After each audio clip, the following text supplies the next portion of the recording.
Assalamualaikum warahmatullahi wabarakatuh. Perkenalkan terlebih dahulu, nama saya Izani Bilana Findra, NIM 180, 107, 140, 42 dari MP kelas 2018B. Di sini saya akan mempresentasikan sebuah permasalahan untuk memenuhi tugas dari mata kuliah pengambilan keputusan. Permasalahan yang saya angkat yaitu melemahnya motivasi belajar dan partisipasi peserta didik dalam kegiatan belajar mengajar selama masa pandemi COVID-19.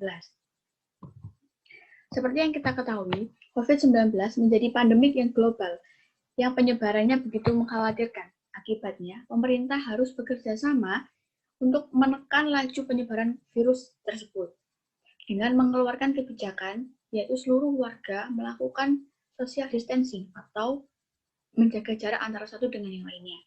Salah satu dampak social distancing ini terjadi pada sistem pendidikan di Indonesia, di mana Kementerian Pendidikan mengeluarkan sebuah himbauan untuk semua lembaga pendidikan melakukan proses pembelajaran secara daring atau secara online tanpa adanya tatap muka. Kemudian, dengan adanya himbauan tersebut, semua lembaga pendidikan mengganti metode pembelajaran yang awalnya offline menjadi online. Nah, keadaan ini tentu memberikan dampak pada kualitas pembelajaran itu sendiri, di mana peserta didik, tenaga pendidik, dan tenaga kependidikan yang sebelumnya berinteraksi secara langsung di dalam sebuah ruang kelas, sekarang harus berinteraksi dalam ruang virtual yang terbatas. Guru atau tenaga pendidik dituntut untuk memberikan pengajaran yang sangat baik, menciptakan suasana yang kondusif untuk para peserta didiknya, kemudian lebih meningkatkan kreativitas dan inovatif dalam menggunakan media pembelajaran, agar peserta didik lebih mudah untuk memahami materi pembelajaran yang diberikan. Hal ini bertujuan untuk tercapainya tujuan dari pembelajaran itu sendiri. Selain itu, motivasi belajar peserta didik juga mempengaruhi dari keberhasilan pembelajaran. Selain motivasi, partisipasi dari peserta didik juga sangat berpengaruh dalam proses pembelajaran. Selanjutnya akan dilakukan sebuah analisis SWOT. SWOT yang pertama yaitu strength atau kekuatan. Di kekuatan ini terdapat 4 poin. Yang pertama yaitu peserta didik dapat memperkecil kemungkinan penyebaran COVID-19 dengan adanya pembelajaran secara daring ini. Kemudian yang kedua yaitu peserta didik dapat memanfaatkan teknologi yang ada.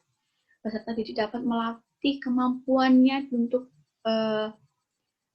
memanfaatkan teknologi tersebut. Yang ketiga yaitu peserta didik dapat belajar di mana saja dan kapan saja, baik itu di rumah boleh, di tempat tongkrongan juga boleh, dimanapun dan kapanpun. Kemudian yang terakhir yaitu peserta didik dapat belajar secara mandiri, yaitu mereka menggali informasinya sendiri, keterampilannya sendiri, pengetahuannya sendiri. Yang kedua yaitu weakness atau kelemahan. Di kelemahan ini terdapat 4 poin. Yang pertama yaitu peserta didik kurang memahami mengenai materi pembelajaran, di mana peserta didik yang belajar mandiri ini mulai keterbatasan dalam memahami materi yang diberikan oleh guru. Yang kedua yaitu peserta didik memiliki rasa jenuh dalam belajar. Apabila suatu pembelajaran dilakukan terlalu monoton, tidak adanya kreativitas atau inovasi dari tenaga pendidik atau guru, maka hal tersebut akan membuat peserta didik merasa jenuh. Selain itu, tugas-tugas yang diberikan pun dapat membuat peserta didik jenuh dan bosan. Poin yang ketiga yaitu peserta didik kurang merespon saat pembelajaran berlangsung. Kurang merespon ini dapat diakibatkan oleh adanya lingkungan yang kurang mendukung. Lingkungan yang kurang mendukung ini mungkin membuatnya tidak fokus dan akhirnya tidak melakukan respon terhadap pembelajaran tersebut. Poin yang keempat yaitu peserta didik kurang mampu dalam membagi waktu atau manajemen waktunya kurang baik. Kemudian opportunities atau peluang.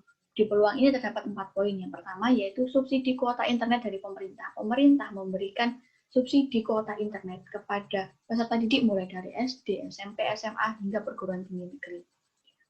Tujuannya untuk mempermudah mereka dalam melakukan pembelajaran daring ini. Poin yang kedua yaitu teknologi yang dapat membantu proses pembelajaran. Kita ketahui bahwa saat ini teknologi sangatlah berkembang pesat, mulai dari HP, laptop, dan lain-lain. Hal ini dapat membantu peserta didik untuk memperoleh informasi atau pengetahuan yang berkaitan dengan pembelajarannya. Poin yang ketiga yaitu metode dan media pembelajaran yang beragam. Di sini, tenaga pendidik atau tenaga kependidikan dapat membuat suatu media pembelajaran yang lebih kreatif dan inovatif dengan memanfaatkan teknologi yang ada. Poin yang keempat yaitu peran orang tua untuk memberikan motivasi.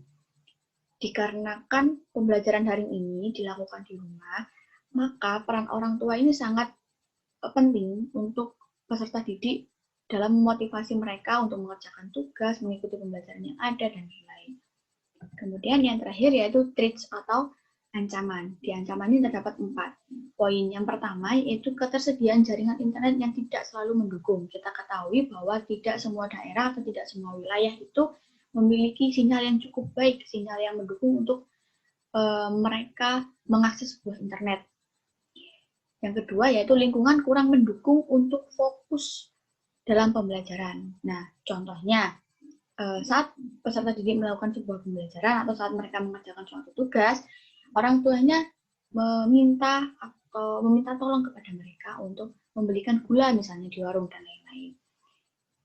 Kemudian poin yang ketiga yaitu pendidik yang monoton dalam kegiatan belajar mengajar. Di sini tenaga pendidik atau guru dituntut untuk membuat suatu kreativitas atau media yang tidak membuat proses pembelajaran tersebut menjadi cepat bosan dan lain-lain. Kemudian poin yang 4 yaitu peningkatan persentase pernikahan dini. Jika peserta didik merasa bosan, tidak memiliki motivasi belajar, yang dikhawatirkan adalah mereka meminta pernikahan dini.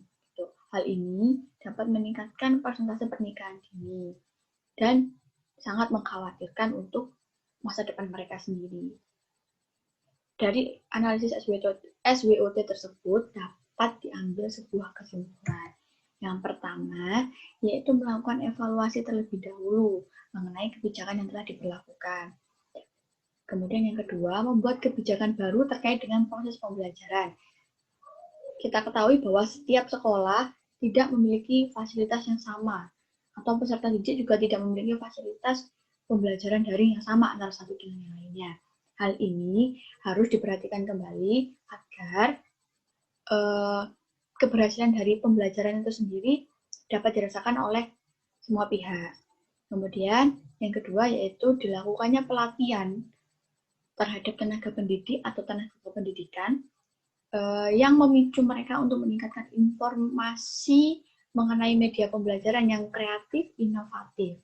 Sehingga peserta didik tidak merasa bosan dan tidak merasa jenuh saat melakukan pembelajaran tersebut. Baik, sekian dari saya. Mohon maaf apabila masih ada salah kata, mohon maaf apabila masih terbata-bata. Saya ucapkan terima kasih atas perhatiannya. Wassalamualaikum warahmatullahi wabarakatuh.